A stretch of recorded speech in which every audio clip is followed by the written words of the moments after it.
Սիրելի ռադիոլսողներ եւ ռադիոդիտողներ, ձեր ռադիոընթունիչները FM 106 եւ 5 հաճախականության վրա են, եթե լսում եք մեզ կամ դուք մեզ դիտում եք լրատվական ռադիոյի գործարար ալիքի թվային հարթակներից որևէ մեկում, մենք Դալան Dialects հաղորդաշարի հերթական թողարկումն ենք սկսում։ Հայկ Տեր-Տաճատյանն է այստեղ, Դալան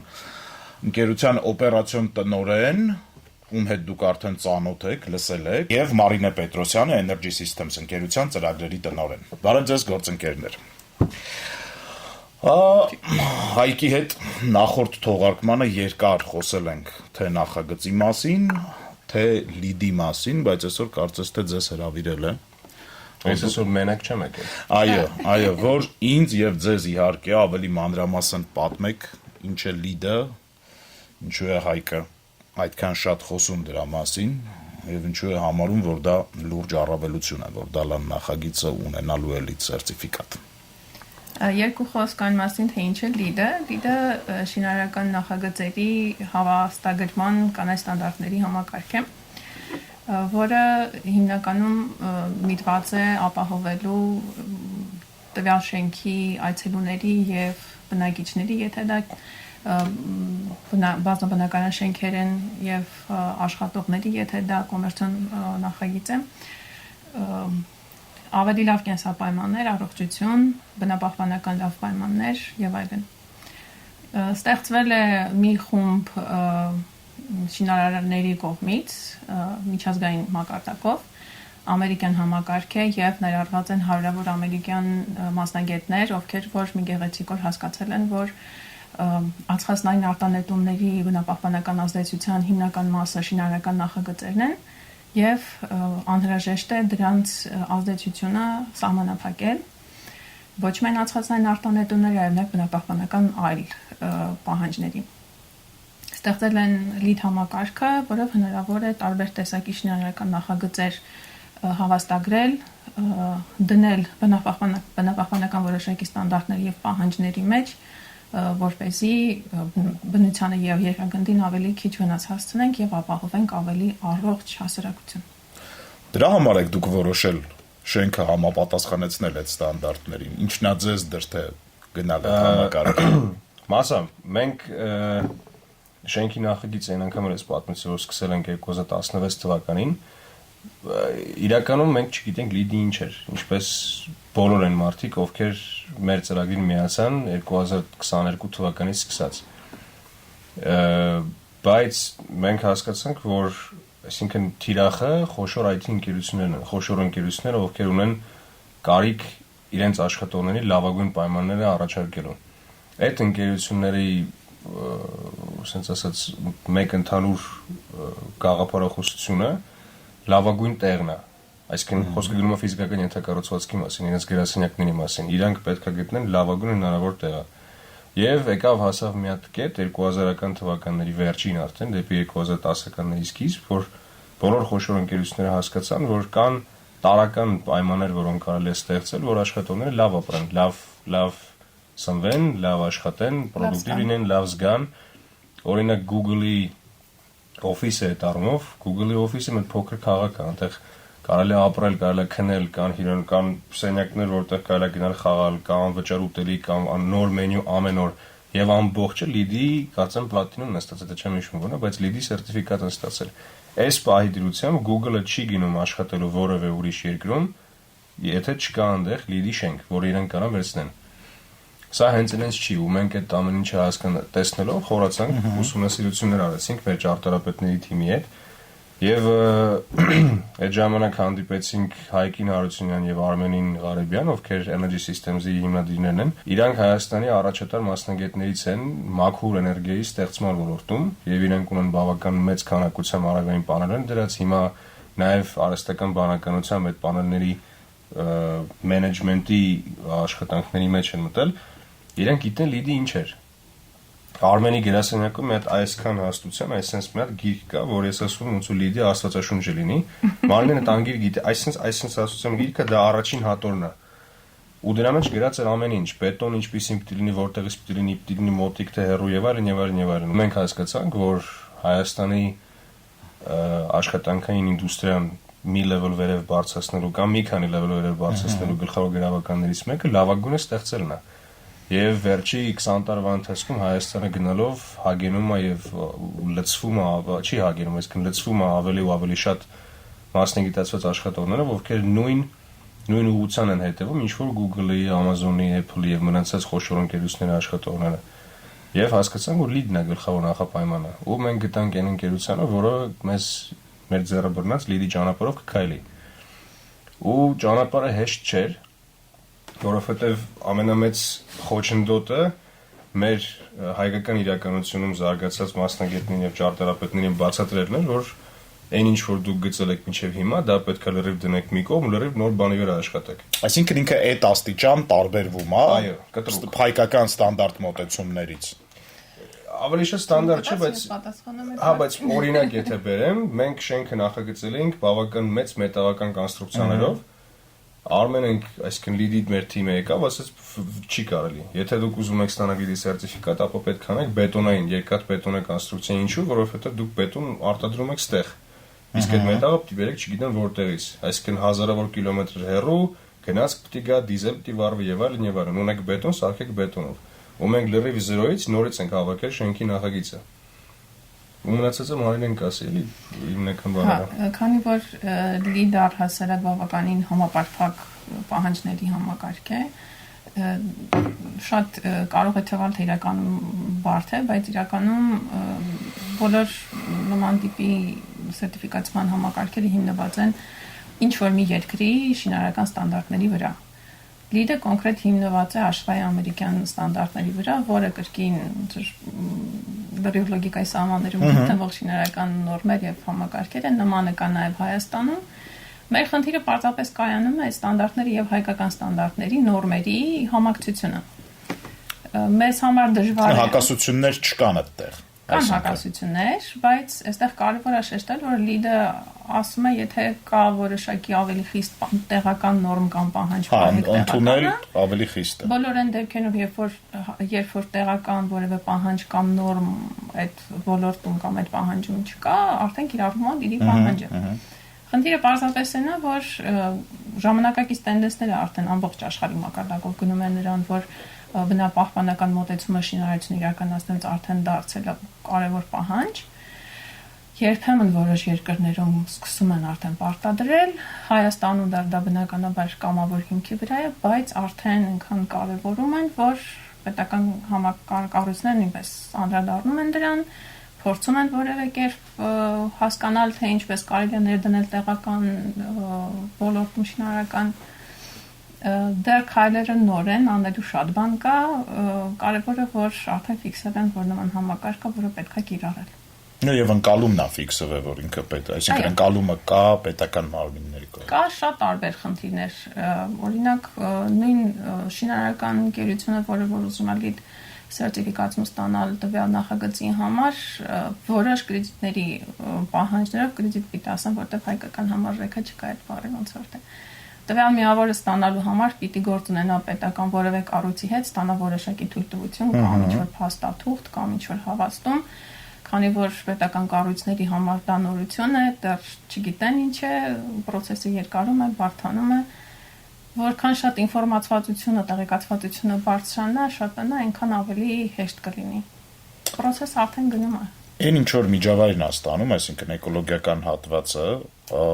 հասկանալի է։ Մարդիկ, ովքեր որ աշխատում են այդ ստանդարտով կառուցված եւ շահագործվող շենքում, իրենք ինչ են ստանում, այսինքն ինչա դա փոխում մարդու համար։ Իրենց համար ապահովում է որոշակի կոմֆորտի պայմաններ։ Սկսենք նախ նրանից ամենակարևորից օդի որակը։ Բայց գնալիս ոչ թե կոմֆորտ, այլ առողջ կոմֆորտ։ Առողջ կոմֆորտ ճիշտ ասում Հայկը, որովհետև կա կոմֆորտ, որը վնասում է, ինքը կոմֆորտ է, հաճելի է, բայց վնասակար է, ինքը օգտակար կոմֆորտ չի, բայց սա խոսքը գնում է բավական խիստ երկարաժամկետ կոմֆորտի մասին է խոսքը, որովհետև այդ օդի որակը առաջին հերթին ազդում է մարդկանց շնչառական համակարգի վրա, հետո ուղեղի աշխատանքի ակտիվության վրա եւ որոշ ժամանակ հետո երբ որ արդեն զգում ես որ դե աշխատանքի վայրից անպայման ինչ-որ հոգնած ես դուրս գալիս կամ ճնշումը տատանվում բան, այդ նշանակում ինչ-որ մի բան աշխատավայրում ճիշտ չի կազմակերպված։ Լիդը ունի նման պահանջների համակարգ, Օրինակ, տարածքում տեղադրվում են որոշակի ցուցիչներ, որոնք օդի որակը գնահատում են, անպայման մաքուր օդի ներհոսք դրսից պիտի որոշակի մակարդակով ապահովի, աշխատատեղը համարվում է լիվի պահանջներին համապատասխան, եթե օրինակ տվյալ աշխատատեղում նստած մարդու համար իր դիմաց որոշակի տեսադաշտ կա, որը կարելի է որտեղ ինչ որ առարկաներ են շարժում, այսինքն մարդը կարող է բացի իր համակարգչից նաև ինչ որ ուղղությամբ նայել բոլորը հաշվարկների հիման վրա են։ Բնական լույսի առկայությունը կոնկրետ դավանի դեպքում, քանի որ կոմերցիոն պրոյեկտ է եւ այնտեղ աշխատատեղեր պիտի լինեն, շատ կարևոր է, որ այդ նույն IT համակարգի ներկայացուցիչները եւ մնացած աշխատակիցները պարզապես երկար աշխատաժամանակի ընթացքում այդ կոմֆորտը զգան, ուզենան երկար մնալ եւ պրոդուկտիվ լինեն։ Դեռ ինչ որ հաշվարկ կա պրոդուկտիվության, թե ինչքանով է աճում, երբ մարդը լավ պայմաններում է։ Ես նախորդ անգամ ասացի, որ ամերիկյան համալսարան 3 հատ համալսարան կա, վերջինը չեմ սխալվում Ջոն Հոփքինս համալսարանն էր։ Իրանք նայեցին, որ ամենատարական թթվածնի առկայությունը մարդու աշխատանքի վրա տարվա ընթացքում կամ ինչ-որ ժամանակի ընթացքում գրեթե 30% պրոդուկտիվության աճ է գրանցվում, եթե կա ճիշտ քանակությամբ թթվածին։ Քանի անգամ եղել որ մարդիկ նստել են ինչ-որ հանդիպումների սենյակում ու մի ժամ հետո սկսել են հորանջել, տարալա չեն ֆիքսվել։ Որովհետև ոչ թե որովհետև լարված հանդիպումը կամ բարդ թթվածն այն քարց է, որովհետև շնչում արտաշնչում եք, այն դիմացի մարդը քո արտաշնչած կիսատ CO2-ն է շնչում ու այդ խանգարում է։ Այդ հա, իրականում ֆիզիկական առողջության տեսակետից կարող եմ ասել, որ այդ օդի որակի պահանջները լիակատար ոնց որ վերացնում են վտանգը շնչառական ուղիների ինչ որ խնդիր կամ հիվանդություն ունեցող մարդկանց առողջության վտանգը, այսինքն երաշխավորվում է, որ եթե տվյալ շենքը լի սերտիֆիկացիոն անցած է, ուրեմն այդ շենքում գտնվելը առողջության համար բացարձակ բացի որ անվտանգ է, նաև չորտեղ կարելի ասել առողջարար է, որովհետև ամբողջությամբ ոնց որ ուշադրությունը մարդու տվյալ վայրում կեցության որակը եւ անվտանգությունն է։ Այդ մասով ոչ միայն աշխատողների մասն է խոսքը, այլ նաև տվյալ շենքը սպասարկող անձնակազմի իհարկե։ Այո, մարդիկ ովքեր որ ավելի շատ են այնտեղ սպասարկողները։ Առասարակ շենքում մարդիկ կապ չունի, իրենք աշխատող են, հյուր են, սպասարկող անձնակազմն է։ Իրենց համար այդ պայմանը պարտադիր է։ Լավ միջավայրում, առողջ միջավայրում ապրելու պայմանը։ Կոմերցիոն տեսանկյունից լիդը մեզ տալիս է շատ մեծ առավելություն համենայն դեպս Հայաստանում, որովհետև Դալան էս պահին միակ բազմաֆունկցիոնալ, այսինքն ստորաբաժանված շենքն է, որ գնում է լիդին։ Ես նախորդ անգամ ասացի, որ այս պահին գործող մի հատ շենք կա Բանգլադեշում, որը դպրոց է, լիդի սերտիֆիկատ ստացած։ Իմիջիայլոց մեր ամենաառաջին մեծ թիմը այն քննարկում եղել հենց այդ դպրոցի մեծ դահլիճներից մեկում։ Ու մենք գնացինք այնտեղ, որ մեզ այդպես օրինակի վրա Արմենը բացատրեց լիդը ինչ է։ Մենք քայլում էինք այդ դպրոցի այգում ու եթե սովորաբար ուղակի կլիներ ասֆալտ, հա, կամ բետոնի շուկ կամ ուղակի գետին, այնտեղ փոքր կուբիկներով էին քարեր էին, որոնց շուրջը խոտ էր։ Ինչ թվաց դա դիզայն է, բայց դա ստանդարտի հա նորմալ ստանդարտ է, որովհետև անձրևաջուրը այդ խոտի միջով մտնում էր ներքև, տակը կար համակարգ, գնում էր կուտակում էր մի հատ ուրիշ տեղ։ Եվ այդ ջուրը մաքրվում էր եւ օգտագործվում էր օրինակ կանալիզացիայի համար, օրինակ կամ լվացվելու համար, կամ չգիտեմ։ Ձեր ասածից հետևում է, որ լիդը ոչ միայն ստանդարտաշինության համար, այլ նաև հարակից տարածքի համար, հա։ Այո։ Այսինքն ոչ միայն շենքի համար։ Այդ կրեդիտների մի խումբը վերաբերվում են այն տարածքին, որտեղ տվյալ շինարարական նախագիծ իրականացվում է, մի խումբն էլ վերաբերվում են բուն շենքին։ Այստեղ մի հետաքրքիր նյուանս կա, որ եթե դուք այդ տարածքը, այսինքն ենթադրենք ինչ որ մի քանի հեկտար տարածքի վրա փոքր շենք կառուցվում, բայց դուք ամբողջ տարածքը արդեն այդ պահանջների տակ հավաստագրման եք տանում, հետո արդեն այդ տարածքում ինչ շենք են կառուցեք, շատ ավելի հեշտ հետագայում նույնիսկ կհավաստագրեք, որովհետև պահանջների մի մասը արդեն արել եք, մնացածը ինչ որ վերաբերում է շենքում հեշտ կանեք։ Հենց դա է։ Տեսեք, մեր այսօրվա հայկական նորմով չի կարելի հողակտորի 100%-ի վրա սարքել շենք։ 30-ի վրա, այո։ 60-40-ը։ Հա, 60։ Եվ նշանակում որ 60%-ը պիտի լինի կանաչապատ գոտ։ Հիմա մեր մոտ մենք ունենք 2.5 հեկտար հող, որի ընդամենը 11000-ի վրա է շենքը կանգնած։ Այլապես կարանք ավելի մեծ անենք, բայց չի կարելի։ Հիմա այն մնացած 60%-ը էլի շենքի սպասարկող անձնակազմի պաշտպանության եւ պահպանության մոնիտորինգի տակ է։ բայց մենք ամբողջ շինհրապարակի երկայնքով ինչքան որ շինհրապարակը կա ցանկապատած դա լիդի այս պահին պաշտոնապես USGBC-ի սայթում գրանցված է որպես լիդի սերտիֆիկատի դիմորդ ու որ մտնում են մեր մոտ մենք ունենք տարբեր մեջտեղը կա բետոնե ճանապարհը կողքը կա շեբեն այդ դարպասի պարագծով կան խոտի դեզի տուկեր, որոնք փաթաթված են սպիտակ կտորի մեջ, որոնք կուտակում են անձրևաջուրը եւ չեն թողնում որ դառնա ցեղ։ Ստիլը հատուկ, որը ֆիլտրում է շինարարական կեղտաջրերը, որպեսզի շինհրապարակի տարածքից դուրս չգան եւ չախտոտեն շրջակայքը։ Մեր մոտ շինհրապարակում ծխել չի կարելի։ Սա վարպետները տեղացիներ են աշխատող բոլորը դա դուք չեք պատկերացնում սա ինչ կատաստրոֆիկ բան է էլի դա մեր ամենամեծ խնդիրներից մեկն է մենք ամեն շաբաթ ունենք շաբաթական ժողով Մարինեն խոշորացուցով մանա գալիս ամբողջ շենքով մենք ու փնտրում ամեն ինչ որովհետեւ դրա վերահսկողությունը իրականում շատ դժվար է ու վարպետները երևի ձեզ չեն սիրում Մարինեն ես ասեմ մենք մեր շինարարը 8 թիմ, 8 բրիգադ շինարարական գործից անել է, ոչ թե գործից անել, այլ ուղղակի այդ կոնկրետ մարդիկ եղել են բրիգադում աշխատող, ովքեր չծխելու պայմանին չեն համաձայնում ու չեն եկել աշխատելու։ Մարդը ասաց ես չեմ կարող, ես պետք է ասեն սիգարետը դուրս տաշնի գործ անեմ ու գնացել եմ, չեմ ուզում, գնաց, վերջ, կապ չունի իրեն ավել են վճարում, ինչ են անում, ես չեմ աշխատում։ Բայց գիտեք, հետաքրքիր ինչն է, որ առհասարակ լիդը չի ասում մարդը պետքա ընդհանրապես չծխի։ Ես ասում եմ պետք է ինչ-որ ծխելու հատկացված վայրում ծխի, ասում է ծխի, շինհրապարակից 7.5 մետր են հեռավորության վրա ծխարան կա, գնա այնտեղ։ Ինչը շատ հեռու էլ չի, էլի մեծ հաշվով 7.5 մետր։ Շինարարական նախագիծն է մեծ է։ Բայց հիմա պատասխանատվության մեծ զգացումը պահանջում, որ իջնես, գնաս այնտեղ ծխես, հետ գաս բարձրանաս։ Եվ հիմա մենք եկել ենք թութու արդեն 3-րդ տարին է մենք այս շինարարությունը անում ենք ու ամենասկզբում մենք ունենք լուրջ խնդիր սրա հետ, որովհետև մարդիկ անընդհատ ծխում են, անընդհատ բռնվում են, անընդհատ տուգանում են ու մենք լիդի համար օրական update ենք անում ամեն օր այսինքն ամսաթիվի վրա մենք ունենք նկարներ եւ ֆոտոգրաֆիկ ապացույց մեր շինարարության ընդհանուր փուլի ամեն օր նկարում են այդ խոտի տուկերը ամեն օր նկարում են շեբեն նկարում են այն հողային կտորը որը մենք պետքա պահպանենք որովհետեւ չի կարելի վրան ծառա աճում կամ ինչ-որ խոտ աճում չեն կարող հանենք դա նկարում ենք ուղարկում ենք Մարինեն վերցնում է, ստուգում է, մշակում է, դնում է ու ուղարկվում է Ամերիկա կամ որտեղ որ ստուգ են, չգիտեմ։ Այդ on-line համակարգը այդ իրականում ստուգումները ինքնանպատակ չեն, դա որպես փաստական ապացույց է հետագայում հավաստագրումը տրամադրող ինստիտուտի համար, որ process-ները ըստ պահանջների են իրականացվում։ Հավաստագրումը վերջում է արվում, հա։ Հավաստագրումը, հա, կարելի այդպես ասել, փաստաթղթավորումը արվում է ընթացքում հետագայում ոնց որ sense ասեմ թույլ տվեք երկու անգլերեն բառ օգտագործել submit review submit-ը արվում է երբ որ շինարարական նախագծի ավարտից հետո ամբողջ փաստաթղթերը պատրաստ են չնայած դա ընթացիկ process է արվում է նաև ընթացքում հետո երբ որ բոլորը պատրաստ է լինում submit-ես անում review-ը գնում այսինքն դիտարկումից հետո եթե ինչ որ կոմենտներ են կամ ինչ որ մեկնաբանություններ են լինում փոփոխությունների կարիք արվում են ու տրվում է հավաստագիրը լավ շատ տերմիններով եւ մանրամասն մենք քննարկում ենք, բայց ես կխնդրեմ ավելի պարզ ասենք, հա, երկու շինություն, մեկը որ ունի լիդ, մյուսը որ չունի լիդ։ Ինչ տարբերություն կա հստակ։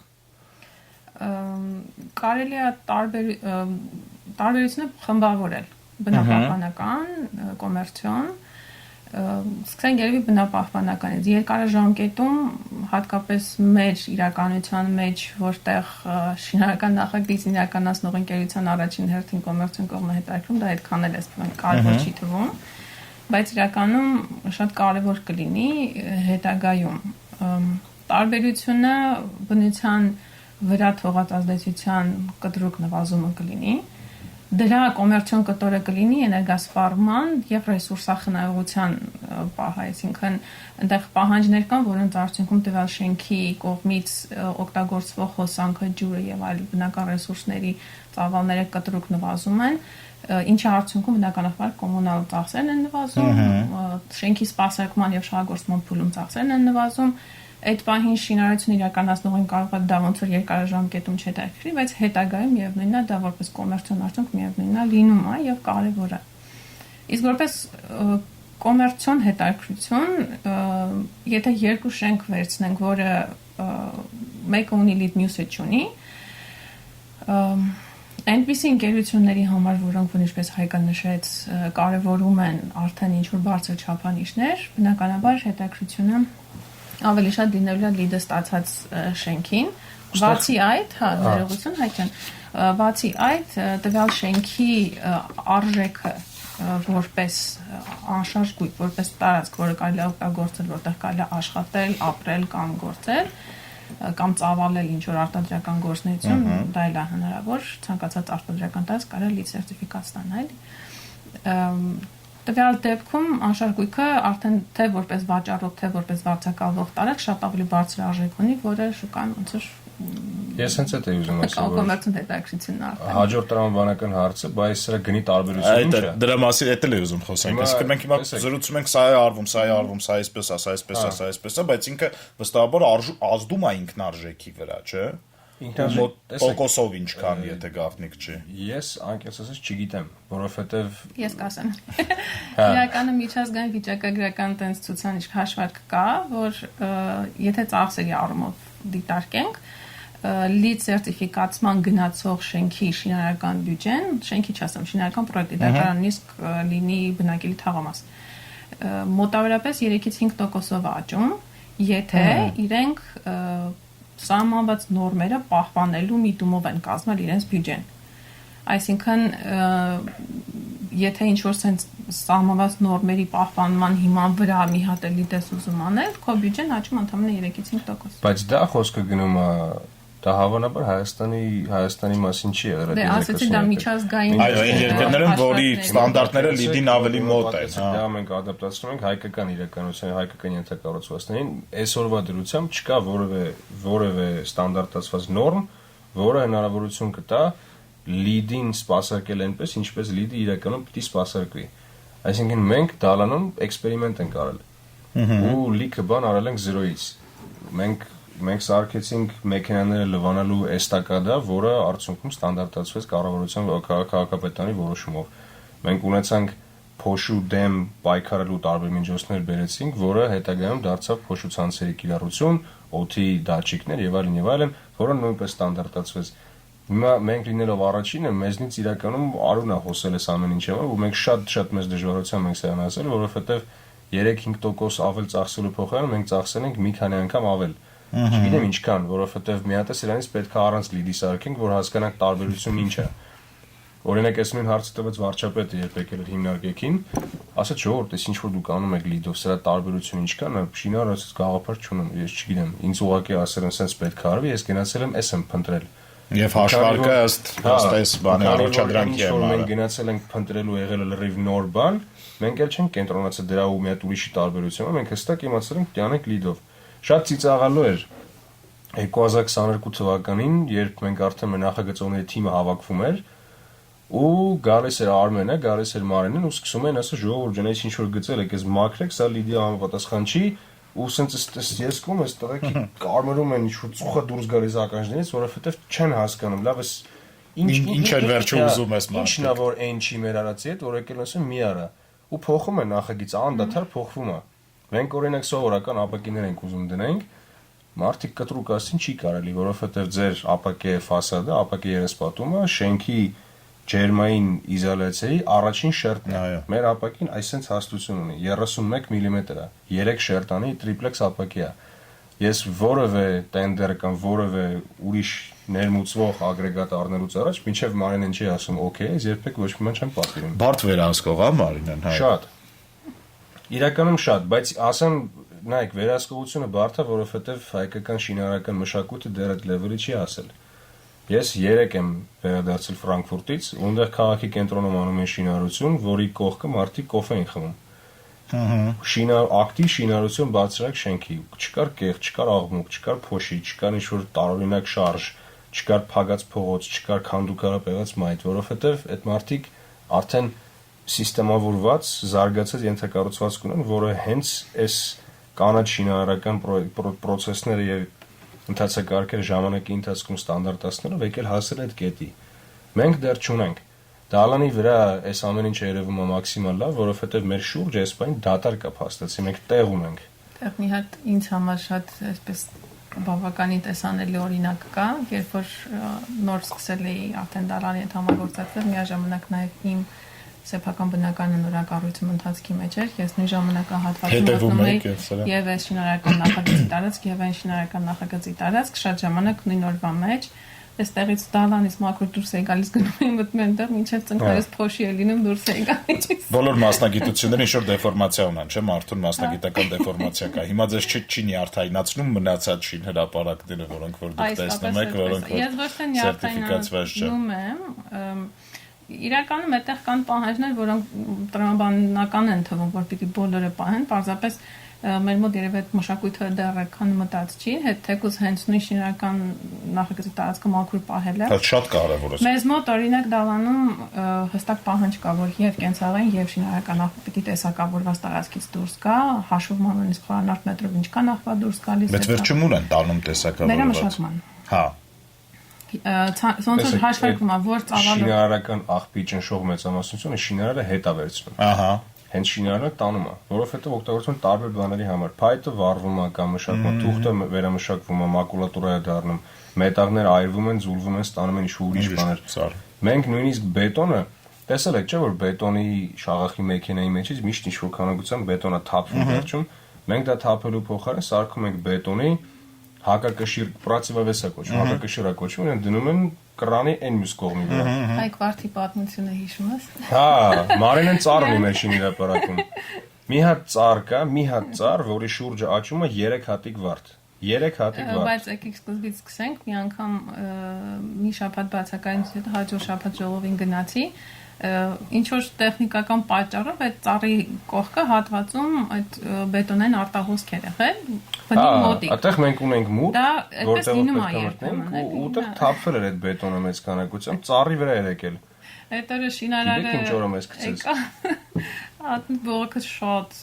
տենց Այդ բայց ստանդարտի համար էր, թե դուք ուղղակի այդ վարդերի համար եք մտահոգ։ Որտեվ իրականում դա շատ կարևոր պահանջ է, պարզապես ոնց որ այդ իրակ լինում է, որ եթե խնդիր լինում է վերացնում են, այսինքն պահանջի պահպանումը ամեն դեպքում կա։ Պարզապես հետաքրքիր ինչ է, որ այդ բետոնի մաքրելուց շատ արագ մաքրեցին, հաջորդ շաբաթ գնացի ժողովին տեսա, որ այդ տարածքում ծառի կողքը բարդել են տնկել իմ համար։ Հիմա դուք այդ կմնան իրանք վերջում էլ եւ հանձնեք շահագործման։ Դե տեսեք, մենք իրավունք չունենք այդտեղից ծառ հանելու։ Հա, արդեն։ Հիմա նայեք, մեր շինարարապարակ որ մտնենք, մենք տիպ այն ինչ որ կանաչ է, չի կարելի դրան կպնել։ Ու հիմա մեր մոտ կա մի հատ հսկայական sense հողի խոտի տուկ, որ ուղղակի մեծ sense փոքր բլրակ է։ Նույնքը տես կա, արդեն 3 Առհասարակ ասում են, որ տվյալ տարածքի ֆլորան եւ ֆաունան, կենսա եւ բուսաշխարհը տվյալ տիպիկ տարածքին տիպիկ պիտի պահպանվի։ Դրանք ոնց որ ամենակարևոր պահանջներից մեկն է։ Հողաշերտը պահպանում են, որպեսզի հետագայում տվյալ տարածքի կանաչապատման համար օգտագործեն հողաշերտը, որը որ այդտեղից հանել են։ Նորը դրսից չբերեն իր ինչ որ տարբեր էլեմենտներով։ Օրինակ մենք հանական աշխարհով ու բանով։ 2023 թվականի փետրվարի 2-ին սկսեցինք հողային աշխատանքները, որոնք տևեցին մինչև գրեթե հունիսի 1, հունիսի 10 այդ կարգի։ Եվ այդ թեք հատվածից մենք ուղղակի փորելով իջել ենք 32.5 մետր ներքև, համարը ուղիղ գծով։ Այդ ամբողջ հողը բնակարար կար մեջ է քարային մաս, քարերը տարել ենք ուրիշտեղ, ձուլվել են, դարձել են փոքր քարեր, հետ ենք բերել եւ օգտագործել ենք տարբեր տեղեր, իսկ հողը հավաքել ենք շինարարապարակի կողքը եւ հետո օգտագործել ենք հետլիցքի համար։ Եւ միջև հիմա օգտագործում ենք, այսինքն դարանի կողքով 2 ճանապարհ է բարձրանում զուգահեռ, այդ 2 ճանապարհների հիմքի տակ այդ հողն է լցվում։ Որը դուք ներառնական եք։ Այսինքն մենք անգլերեն self-sustaining-ա կոչվում է տերմինը, մենք ինքներս մեր համար ինքնաբավ, մենք ինքնաբավ շինարարություն ենք փորձում ունենալ, ու այդ նույն տրամաբանությունը նաև գնալու է շահագործման ընթացքում, այսինքն լիդը չի վերջանում շենքը հանձնելով։ Մենք շենքը հանձնում ենք մի հատ ընդհանուր կաղապարով, որը այնքան խիստ է կազմակերպված, որ տեխնիկապես իրան շրջանցել հնարավոր չի շահագործման ընթացքում։ Օրինակ, եթե մենք ունենք հստակ հաշվարկ օֆիսային հարկերի օդափոխության համար, որը լիդով հաստատված համակարգ է, այդ համակարգը թույլ չի տալիս այդտեղ ունենալ օրինակ շաուրմայանոց, որովհետև այնտեղ ինչ-որ բան պիտի վառվի եւ չկա ծխատարի հնարավորություն։ Այսինքն տեխնիկապես շենքը ավտոմատ դադարեցնում եւ սահմանափակում է սխալ կամ ոչ նպատակ սխալ շահագործումը, տարածքների սխալ շահագործումը։ Եվ դրանից բացի մենք ունենք այս պահին հստակ օդից ավալի հաշվարկ, որը նաև հնարավորություն չի տալիս ինչ-որ հստակ մարդականակից ավել սպասարկել այդ շենքում։ Լույսի քանակ, որը նույն բանին է ծառայում, եւ հիմա մենք այս պահին աշխատում ենք դալանի եւ հաճախորդների եւ նաև օգտագործողների վարձակալության պայմանագրերի եւ տեխնիկական սպասարկման պայմանների վրա։ Մարինեն ինձ վերջերս տվեց 32 էջանոց մի հատ lead guidelines կոչվող հավելված, որը պետքա պարտադիր կցվի բոլոր վարձակալության պայմանագրերին։ Նրա իմաստը այն է, որ տեխնիկական սպասարկողը, ում նաև ստանձվելու է lead-ի մոնիտորինգի շահագործման ընթացքում պատասխանատվությունը, ունենա պայմանագրային հիմք ստուգելու եւ նաև պետքնաղած ժամանակ տուգանելու կամ չպահելու համար, չպահելու դեպքում գնալու եւ մոնիտորինգ անելու շահագործողին։ Այսինքն չի կարելի ներսում ծխել, չի կարելի ջուրը օգտագործել ավելի շատ, քան թույլատրված է։ Քան անհրաժեշտ է երևի։ Իրականում այդ ջրի ծասի պահպանումը, պահանջի պահպանումը ավելի շատ այնպես արված, որ մարդուն չես ասում ջուրը փակի, դա արդեն սենսորային համակարգ է դրած, ուսուցիչը չի կարող բաց թողնել, այսինքն տեխնիկական միջոցներով արդեն այնպես է արված, որ պահանջները այսպես թե այնպես շահագործման ընթացքում պահպանվելու են։ Մենք տոկոսի մասին խոսեցինք, թե ինչքան է թանկացնում շինարարությունը, ուզում եի հասկանալ սպասարկում ինչքան է էժանացնում այդ փակ ցիկլները, խնայողությունները, լուսաթափանցությունը, կա ինչ-որ հաշվարկ մոտավորապես։ Կարող եմ ասել, որ տարբերություն չենք կարող ասել, որովհետև Հայաստանում այս պահին մենք առաջնորդվում ենք միջազգային CBR-ի, որը աշխարհի այս պահին ամենամեծ տարածքի կառավարող ընկերությունը, իրանց առաջարկած ուղեցույցով ենք գնում, որովհետև դա միակ ուղեցույցն է, որը հասկանում է լիդը ինչ է։ Դա միակ ուղեցույցն է, որով հնարավոր է տեխնիկապես սպասարկել այն համակարգերը, որոնք մենք բերել ենք շենք։ Այսինքն ես վաղը պիտի թռնեմ Իտալիա, որովհետև այնտեղ ճապոնական Daikin ընկերությունը արտադրում է մեր համար չիլերներ։ Ես պիտի գնամ աչքովս տեսնեմ այդ ամեն ինչը։ Դա պիտի բերվի, դա պիտի ստուգվի, դա պիտի փորձարկվի, հետո ինչ-որ մեկը դա պիտի տեխնիկապես սպասարկի։ Եվ տեխնիկական սպասարկումը BMS-ի եւ մնացած գործիքների միջոցով արվում է ամբողջությամբ լիդին համապատասխան սկզբունքով։ Դա պետք է որոշակի գիտելիք։ Եվ եթե մենք օրինակ մեր շինարարության ընթացքում կամ շենքը սարքելու ընթացքում մի քիչ ավել ենք ծախսում լիդի վրա կամ լիդին համապատասխանելու վրա, արդյունքում շենքը որպես ենթակառուցվածք ավելի ամուր եւ ավելի ապով եւ նաեւ ավելի խնայողական է դառնում իր, չգիտեմ, 20, 30, 50 տարվա ընթացքում։ Եթե մենք չհետևենք լիդին եւ չհետևենք բարդ էներգոխնայողական համակարգին, նախորդ անգամ ասացի, որ մենք 12 մեգավատ ենք, շենքը 12 մեգավատ է սպառում։ Գիտեք ինչքան է նախնական հաշվարկը։ 16.5 16.5 մեգավատից մենք շատ երկար ժամանակ աշխատելուց հետո 5 մեգավատ կարողացել ենք իջեցնել։ Իրականում էլի միջազգային որոշակի վիճակագրական տվյալներ կան։ Լիդը ունի 4 համակարգ, 4 մակարդակ համակարգի certified, silver, gold եւ platinum։ Ամեն համակարգի համար էներգասպառման մասով որոշակի էլի վիճակագրական տվյալներ կան, սկսած 35-ից 50 մինչև 60% էներգախնայողություն ըստ տվյալ կրեդիտների պահանջների պահպանման հնարավոր է ապահովել։ Կա նաև ածխածնային գազի արտանետման ծավալների կրճատման մասով վիճակագրական հաշվարկ, այս բան երևի հստակ թիվը չեմ հիշի, քանի խորանարդ մետրի խնայողության մասն է խոսքը, բայց միջազգային մասշտաբով կա։ Խնդիրը այստեղ ուղղակի է, որ Հայաստանի իրականության համար է դա նորություն եւ դալանը որպես առաջամարտիկներից մեկը դեռ պիտի վիճակագրությունը ձևավորի, հասկանանք Հայաստանն ինչպիսին է։ Հաջորդներին ավելի հեշտ է լինելու այդ հաշվարկը։ Մենք հիմա նաև պլանավորում ենք մեր շենքի շինարարության ընթացքում այս հանդիպած բոլոր խոչընդոտների մի հատ ընդհանուր վերլուծություն կազմել եւ ստատիստիկայի պես ինչ-որ product վերջնական արդյունք ստանանք, որ կարողանանք կիսվել այդ արդյունքով, այսինքն օրինակ երեք Schneider Electric-ի ռեգիոնալ տնօրենը մեր գործընկեր էներգոպրոյեկտ ընկերությանը եկել էր մեր մոտ նայելու, որտեղ Schneider Electric-ի հետ մենք այս պահին մեր ամբողջ հիմնական հոսանքի ցանցն ենք կառուցում եւ որը պետքա սնուցի բոլոր այն համակարգերին, որոնք պարտադիր են լիդի պահպանման եւ նաեւ շենքի շահագործման համար։ Այս ընկերությունները, որ գալիս են մեր մոտ եւ իրենք տեսնում են այս ամեն ինչը, մենք պիտի համապատասխանենք այն ստանդարտներին, որոնցով իրանք աշխատում են արդեն ստացված եւ այդ մշակույթը սերմանած եւ այդ մշակույթը արդեն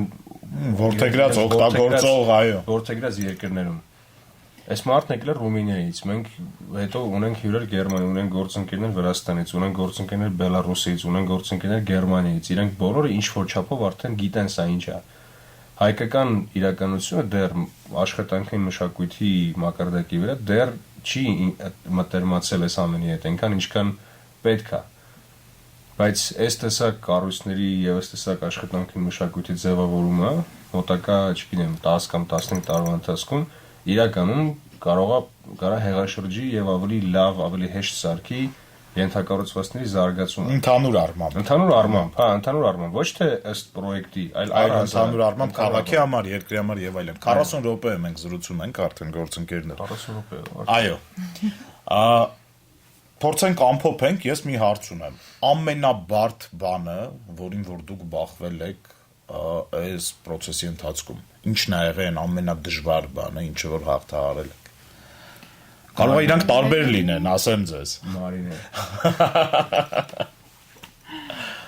Հետաքրքիր է թե հիմա մեզ դիտողները եւ լսողները իմ մասին ինչ կարծիք կaz։ Դե մենք արդեն հասկացանք, դու գալիս եք ջղայնանում եք, ցույց եք տալիս։ Բավական պատասխանատու եւ պարտաճանաչ։ Հասկանալի է, հա։ Բավական խիստ այդ ամեն ինչը ստուգող մարդու։ Ամենամեծ դժվարությունը իրականում եղել է մշակույթը։ Ես նորից եմ ասում, մենք մոտ մի ամբողջ տարի ու կես գրեթե ծախսել ենք նախագծային փոփոխությունների վրա, դեռ շինարարությունը չսկսած վիճակում։ Ու եթե առաջի 6 ամսվա ընթացքում բոլորը թիմի տղեկը կամ աշխատողները ուղղակի գժվում են, որովհետև չգիտեին ոնց անեն կամ չէին հասկանում ինչի է այս ամեն ինչը, 6 ամիս հետո իրանք ծիծաղալով են այս ամենին մոտենում։ Մենք օրինակ Մարինեի պահանջով, այսինքն լիդի պահանջով հեծանիվների երկարաժամկետ եւ կարճաժամկետ կայունատեղի ստեղծեցինք։ Դա ժպիտները դեպքի են։ Պաստարին այս հատվածում ա լինելու, որը խմբականակ, որտեղ պահանջ այդպիսն է, որ պետք է մուտքին մոտ լինի։ Մուտքի մոտ պիտի լինի։ Եվ Հիմա մենք այդտեղ հիմա ճարտարապետ ուրիշ բան է նախագծել։ Մարինեն եկավ, ասաց չէ, այդտեղ պիտի լինի հեծանիվի կայուն, ասաց ինչի համար։ Ասաց նայեք, պետքա լինի մոտիկ տեղ։ Լավ, բայց հիմա ուր տեղափոխեմ նայ Տիգրան ջան, չգիտեմ, մի բան արա, պետքա ստեղ լինի դա, ու այս է ամենադժվարը, որովհետև մենք իրականում սրուցի տոնով ենք այս ամեն ինչի մասին խոսում, ձևաչափը այդպեսին է, բայց բավականին լուրջ ինժեներական եւ այլ տեսակի հաշվարկներ են այդ բոլոր պահանջների տակ դրված,